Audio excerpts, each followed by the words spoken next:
जयपुर और राजस्थान में बारिश का रुख इस मानसून में कैसा रहेगा, ये जानने के लिए जयपुर के जंतर मंतर पर कई ज्योतिषी और विद्वान जुटे। वायु परीक्षण किया गया। आमतौर पर अच्छी बारिश के संकेत मिले हैं। हालांकि कहीं अतिवृष्टि और कहीं खंडवृष्टि का भी अनुमान है। आपको बता दें कि आषाढ़ शुक्ल पूर्णिमा, जिसे वायु धारिणी पूर्णिमा के नाम से भी जाना जाता है, जयपुर में इस दिन 296 साल से चली आ रही परंपरा का निर्वहन कर हर वर्ष किया जाता है। सूर्यास्त के समय ज्योतिषाचार्य और विद्वान वायु के रुख से बारिश का पूर्वानुमान लगाते हैं। विश्व धरोहर स्मारक ज्योतिष यंत्रालय जंतर मंतर में वायु परीक्षण किया जाता है। वहीं शास्त्री नगर स्थित विज्ञान पार्क में भी हवा के रुख से मौसम का आकलन किया जाने लगा है।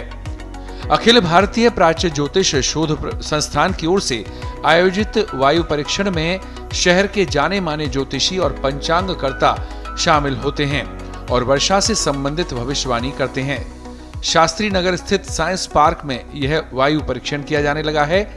बताया जाता है कि वायु परीक्षण की परंपरा ईस्वी सन 1727 में प्रारंभ हुई, जो आज भी अनवरत रूप से जारी है। इस वर्ष इसका 296वां संस्करण था। जंतर मंतर में सूर्यास्त के समय वायु परीक्षण किया गया। पहले विद्वानों ने ध्वज पूजन किया। इसके बाद 105 फीट ऊंचे सम्राट यंत्र पर वायु परीक्षण कर वृष्टि संबंधी पूर्वानुमान का निर्णय किया। हवा के वेग के आधार पर श्रावण मास में होने वाली वर्षा की हर साल यहां से भविष्यवाणी की जाती है। इससे पहले पंचांगकर्ताओं और ज्योतिषियों की ओर से प्राचीन ध्वज पूजन किया जाता है।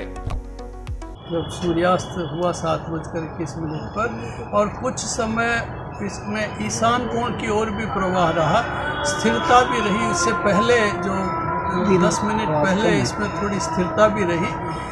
वायु के प्रवाह से कहीं खंडवृष्टि के भी योग बनाता है और कहीं अतिवृष्टि को, पश्चिम की जब हवा होती है तो अतिवृष्टि का भी योग बनाता है। तो अलग अलग क्षेत्रों में अतिवृष्टि और कहीं कहीं खंडवृष्टि के योग विशेष रूप से बनते हैं। लेकिन इस वायु के अलावा भी अन्य जो योग बन रहे हैं, उन योगों में करीब 35 योग बन रहे हैं। उनमें अधिकतर योग शुभ योग हैं, इसलिए संवत ठीक होने की संभावनाएं लगती हैं।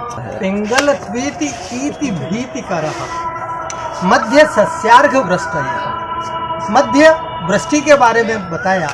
जैसा अभी आचार्य जी ने बताया था कि कहीं पे अतिवृष्टि होगी और कहीं पे अल्प वृष्टि रहेगी। खंड वृष्टि का जो योग है, इसलिए हम इसको मध्य श्रेष्ठ वृष्टि के योग को प्रतिपादित करते हैं। यह सवाई जयसिंह द्वितीय के समय से प्रचलित वैज्ञानिक परंपरा है। इससे हमारे क्षेत्र के समस्त वार्षिक फलादेश का निर्णय किया जाता है।